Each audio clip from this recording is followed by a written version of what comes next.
Olá, bom dia para você que está conosco na Minas FM 104,1, para todo mundo, um bom dia Divinópolis, eu, Léo Lasmar, ao lado de Oliveira Lima e Afonso Alberto chegando aqui nesta terça-feira para trazer as informações, fechamento da quinta rodada do Campeonato Brasileiro, o Atlético até 34 minutos do segundo tempo, vencia a Chapecoense, aí o VAR chamou, pênalti pra Chape, 1-1, o Galo amarga já 5 pontos perdidos em casa. Bom dia, Oliveira Lima. Tem motivo pra ser bom dia depois da bobeira que o Galo deu ontem, cara. Rapaz, possível, né? Depois você clama. Porque, olha, o ano passado o Galo não foi campeão por conta de uma vitória de 2-0. E ele perdeu pra meio mundo, pra time pequeno, e perdeu o título brasileiro. Este ano, o Galo já perdeu 3 pontos do Fortaleza no Mineirão. O Fortaleza não vai ser campeão brasileiro. O Galo ontem deixou 2 pontos para trás, com a Chapecoense que estava no rebaixamento. A Chape não será campeã brasileira. Então, no fundo, vai lamentar perder esses pontos bobos e em casa, Lasmar. O Galo, então, ele, como empatou, se perdesse, ficaria na 5ª posição de começou a rodada, 10 pontos ganhos. Mas acontece que, tem 2 atrás do Atlético do Paraná. Mas o Furacão, um jogo é mais para fazer. É com o Grêmio, mas é um jogo, Flamengo, mas tem que fazer o jogo do Flamengo. Em tese, se ganha, coloca 5 na frente do Atlético. A metade dos pontos que o Atlético tem hoje. Então não pode bobear. Aliás, se o Galo vencesse esse jogo ontem, de 1-0 até 3-0, 3 gols de diferença Lasmar, o Galo seria vice-líder, dividindo a liderança com o Atlético do Paraná. Perderia pelo critério só de gol. Você estava colado no líder. Como ele empatou, ele ficou longe do líder, que tem um jogo a mais para fazer. Então o resultado foi muito ruim, o time sentiu os desfalques, não jogou muita bola, o Kenny foi totalmente, sumiu do jogo, e a Chape mereceu ganhar, cara, incrível, jogou mais que o Galo, em play Mineirão. E por falar em gols, estão aí os 2 gols de ontem, Galo 1, Chapecoense também 1, na voz brilhante do Léo Lasmar, gostou? Muito obrigado. Vamos ouvir então. Bola chega então, Tequino, veio buscar no meio, deu tapa pra Hulk, Hulk gira em cima, trouxe de novo pra Keno, toca no Iorra, isso, tocou no Iorra, Iorra dentro da área, o Hulk pediu, não, ele levou, tocou demais, sobrou de fora da área, Tchê! Gol!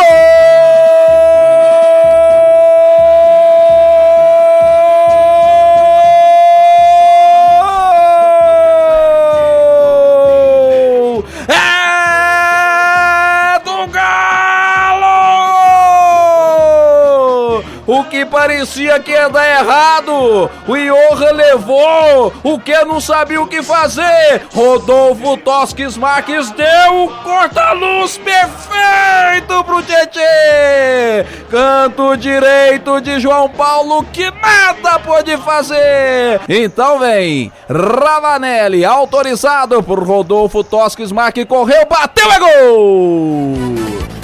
Gol!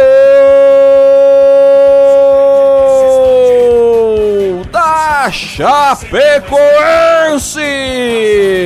No pênalti confirmado pelo VAR, Ravanelli bateu, mas com muita categoria. Bola pelo lado direito, Everson pelo lado esquerdo, que nada pôde fazer. Então estão aí os 2 gols de Atlético 1, Chapecoense também 1. Final do jogo em coletivo, o técnico Cuca reclamou de 2 penais que poderiam dar vitória atleticana. Fala, Cuca. Infelizmente hoje não foi possível vencer, era um jogo em que nos colocaria na co-liderança do campeonato e nós mentalizamos muito, concentramos muito o jogador em cima disso e tivemos dificuldades no jogo, principalmente no primeiro tempo.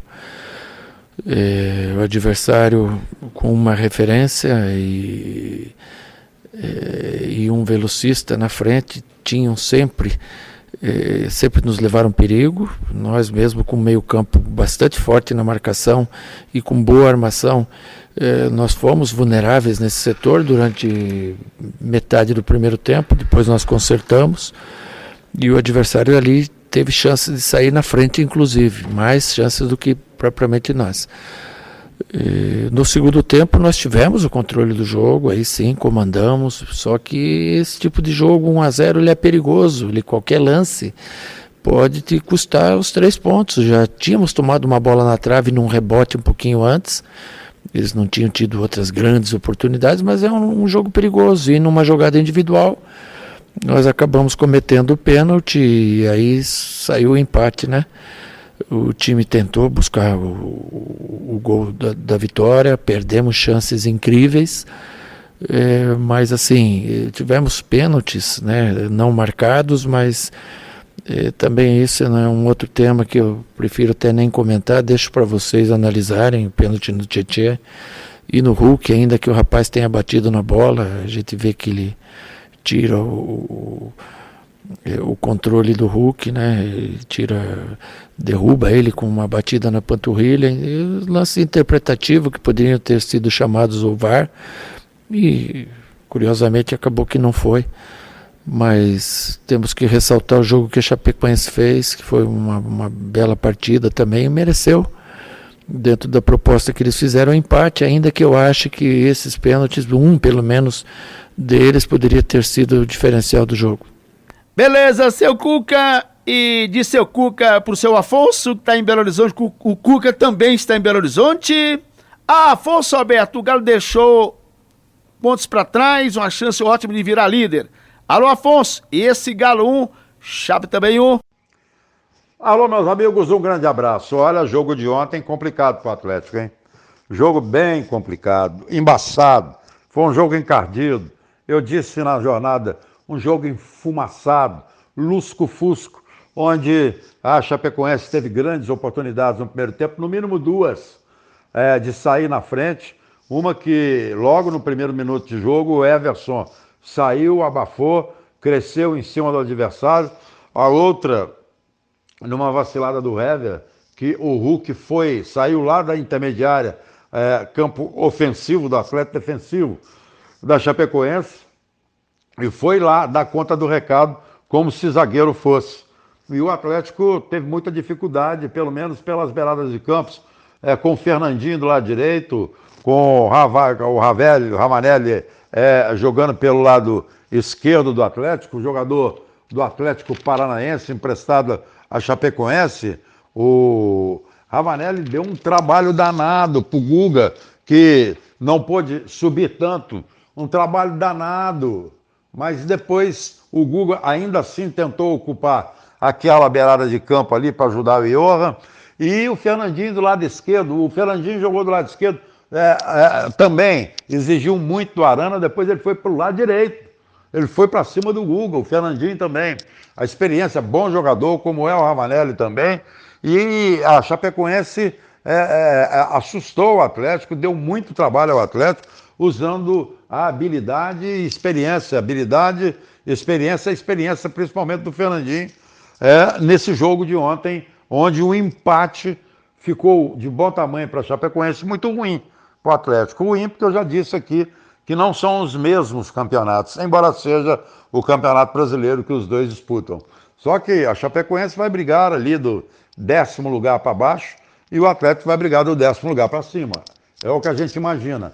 O Atlético iniciou essa competição também com resultado que não foi bom, exatamente por estar entregando pontos para uma equipe que não vai disputar o campeonato dele, que era o Fortaleza, perdeu dentro do Mineirão, e ontem empatou com a Chapecoense, um resultado que pode ser considerado como derrota, porque são pontos que a gente chama de pontos irrecuperáveis.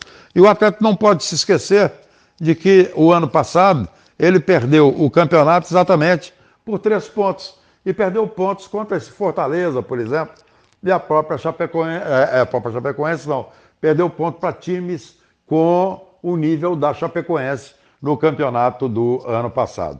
Portanto, o Atlético precisa corrigir, porque tem muitos jogos pela frente, e vai complicando, vai jogar contra o Ceará agora, lá em Fortaleza. O Atlético precisa vencer para pontuar na tabela. Poderia ontem virar líder, ou, como disse o Cuca, co-líder. Agora vai ter que batalhar muito contra o Ceará para tentar continuar perseguindo a liderança do Campeonato Brasileiro. O Nátio Fernandes fez muita falta. O Marrone também fez muita falta. Keno saiu nervoso.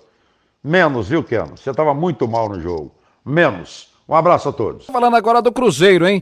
E o Cruzeiro que deve apresentar em breve Wellington Nem e Norberto. Wellington Nem que vem para até o final de 2022 e Norberto, o lateral, que deve ficar até o final de 2021. Essas então as expectativas do técnico Moza para já começar aí a montar um novo time para o Cruzeiro. Então Wellington Nem no ataque e Norberto para a lateral direita chegam no Cruzeiro e devem ser apresentados o mais breve possível ainda esta semana. A Série B do Campeonato Brasileiro, que começa com jogos hoje, nessa sexta rodada, teremos às 4:30 da tarde Confiança e Vila Nova de Goiás, às 4:30 da tarde hoje também tem Brusque e Sampaio Correia, 7h da noite hoje tem Ponte Preta e Operário, 7h da noite hoje também tem Goiás e Avaí, hoje também, só que 9:30 da noite tem Remo e Guarani, 9:30 da noite hoje também tem Coritiba e Vitória. Hoje também às 9:30 a bola rola para CRB e Brasil de Pelotas. Amanhã teremos jogo único que é Londrina e Náutico e na quinta-feira, fechando essa sexta rodada, aqui na Minas tem Cruzeiro e Vasco. O jogo Botafogo e CSA está adiado. Classificação de momento da Série B, o Náutico é líder com 15 pontos, o Operário segundo com 10, terceiro Brusque com 9, quarto o Botafogo tem 8, quinto Guarani tem 8, sexto Goiás tem 8, sétimo Sampaio Corrêa tem 8, oitavo Coritiba tem 7, nono Vasco tem 7, décimo o CRB tem 7, 11º Vitória tem 6, 12º Brasil de Pelotas tem 5, 13º CSA tem 5, 14º Remo tem 5, 15º Vila Nova de Goiás tem 5, 16º Avaí tem 4. Na zona do rebaixamento, 17º Confiança tem 4, 18º Cruzeiro tem 4, 19º Londrina tem 3 e a lanterna é da Ponte Preta com apenas 1 ponto. Lembrando então, hein, Cruzeiro, quinta-feira, 9:30 da noite, recebe o Vasco no Mineirão, é o clássico da Série B e a Minas vai contar toda essa história, beleza? Vamos embora então, aqui nesta manhã de terça-feira, já te convidando, daqui a pouco então às 10h30, meio-dia e meia, 2h30 e 4h30 da tarde, os nossos boletins esportivos, 15 para as 7 da noite, a nossa resenha esportiva, segunda edição e claro, na nossa TV Candidez, logo após o Jornal Candidez, hoje às 7:30 da noite, repercutindo tudo, do empate do Galo e claro, já fazendo aí as projeções para Ceará e Atlético na quinta-feira e também para Cruzeiro e Vasco, beleza? Lembrando para você, hein, participe do Arraiá da Minas, na próxima sexta-feira, às 7:30 da noite, Minas FM e TV Candidez promovem o Arraiá da Minas, você não pode perder. Valeu, um abraço para todo mundo, eu, Lalasmar, Oliveira Lima e Afonso Alberto, desejamos para todo mundo um bom dia, Divinópolis, até mais, tchau, tchau.